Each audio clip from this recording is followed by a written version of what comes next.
মধ্যে লিখিত সুসমাচার। প্রভু যীশু খ্রিস্টের জন্ম।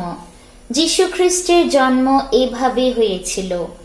যোসেফের সঙ্গে যিশুর মা মরিয়মের বিয়ের ঠিক হয়েছিল, কিন্তু তারা একসঙ্গে বাস করবার আগেই পবিত্র আত্মার শক্তিতে মরিয়মের গর্ভ হয়েছিল। মরিয়মের স্বামী যোসেফ সৎ লোক ছিলেন।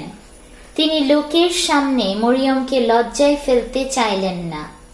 এই জন্য তিনি গোপনে তাকে ছেড়ে দেবেন বলে ঠিক করলেন।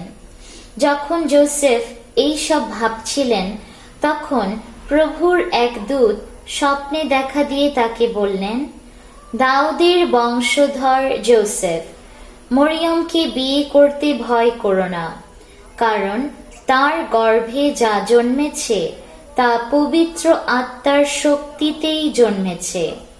তার একটি ছেলে হবে, তুমি তার নাম যীশু রাখবে, কারণ তিনি তার লোকদের তাদের পাপ থেকে উদ্ধার করবেন।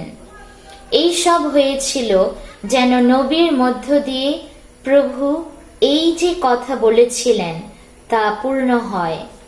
দেখো, একজন কুমারী মেয়ের গর্ভ হবে, আর তার একটি ছেলে হবে, তার নাম রাখা হবে ইম্মানুয়েল।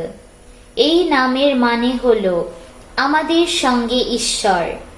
প্রভুর দূত যোসেফকে যেমন আদেশ দিয়েছিলেন, ঘুম থেকে উঠে তিনি তেমনই করলেন।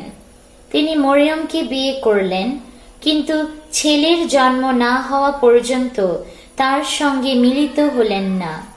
পরে যোসেফ ছেলেটির নাম যীশু রাখলেন। প্রভুর বাণী। ঈশ্বরকে ধন্যবাদ।